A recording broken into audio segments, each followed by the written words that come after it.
Now, you've seen his face everywhere, maybe on your son or daughter's T-shirts, but hopefully you will soon realize why that has got to stop. I guess we have to make a choice. Giselle in a bikini. This is how to learn about history. You see, this is the hottest supermodel in the world. What is this? This is Che. And this, too, is Che. And so is this. He's a fashion icon among his revolutionary peers, and he is everywhere. In fact, all of this is Che. Ernesto Che Guevara. There is the famous T-shirt. It is so famous, in fact, that you can buy T-shirts that have images of the T-shirt on it. Che's image, it sells beer, it sells lighters, it sells belt buckles, it sells baby onesies. Why are you risking your life to fight for us? And nowhere is Che seemingly loved more than in Hollywood, USA. You'll see.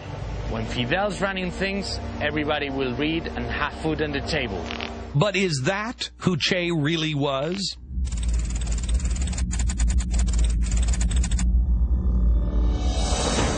One of the things that is fascinating about the cult of Che is that it effectively thrives in the absence of any kind of historical understanding. For example, look around at an anti-war rally, and you'll probably see Che. Che was a self-taught revolutionary who was instrumental in Castro's takeover of Cuba. He became known as the Butcher of La Cabaña prison in revolutionary Cuba, where he personally oversaw the execution of anywhere from 175 to several hundred people. He's implicated in thousands of deaths that come after that. 14,000 men and boys were executed in Cuba during the 1960s. He said that his dream was to become a killing machine. He said to his revolutionary comrades, if they weren't sure of someone's loyalty, if in doubt, kill him. These are the realities that we need to understand about Che. You could probably call him clinically a sadist.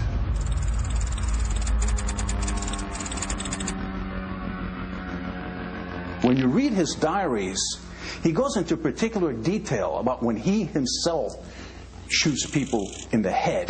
But it goes beyond war. Go to a rock concert, and you're sure to see Che.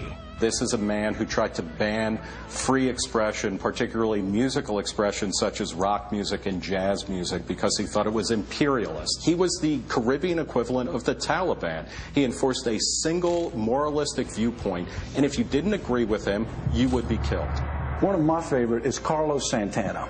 At the 2005 Oscars, naturally, the Motorcycle Diaries won an Oscar, and Carlos Santana went there to play the theme song for it. Well, he was wearing a Che Guevara T-shirt. Carlos Santana was showing off the emblem of a regime that made it a criminal offense to listen to Carlos Santana music.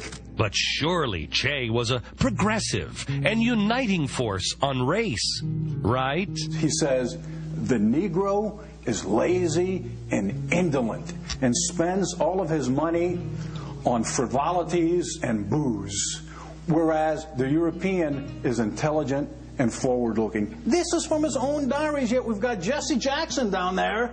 Viva Che! We've got Jay-Z with a song with the lyrics, I'm just like Che Guevara with a bling on. I'm like Che Guevara with bling on. I'm complex. Maybe he is complex.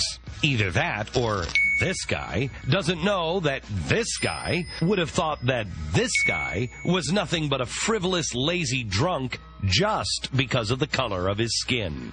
So what's wrong with wearing the T-shirt of a warmongering, bloodthirsty racist? Well, what if he was also a terrorist, too? To his home, to his places of work, to his places of recreation. We will attack the enemy wherever he lives. Folks, this was written in 1966. He preempted Al-Qaeda by 30, 40 years. Let's see if you can tell the difference. Which quote is from Che, and which one is from Osama bin Laden? Who said that if he had nuclear weapons, he would use them against the very heart of America, including New York City? And who said the U.S. is a great enemy of mankind? Against those hyenas, there is no option but extermination. Yeah, it was kind of unfair. It was a trick question. Both of those quotes are from Che. Luckily, his attempts at killing Americans on our soil were about as effective as his attempts to ignite revolution around the world. We look 50 years into the future, and there are only two unapologetic communist regimes, North Korea and Cuba. If they had enough nutrition in order to run out of North Korea, they would do that. They're starving there. In Cuba, we see time and again people who are so desperate to get off that island hellhole that they will swim through shark-infested waters. Che was the vanguard of the revolution. He was going to bring communism everywhere around the world. In this sense, Che was an absolute abject failure, and it's a damn good thing that he was. While Che wasn't successful in his bid for world revolution, there are plenty of people trying to pick up right where he left off. So what was it like to live in the one place that Che was successful? Find out next.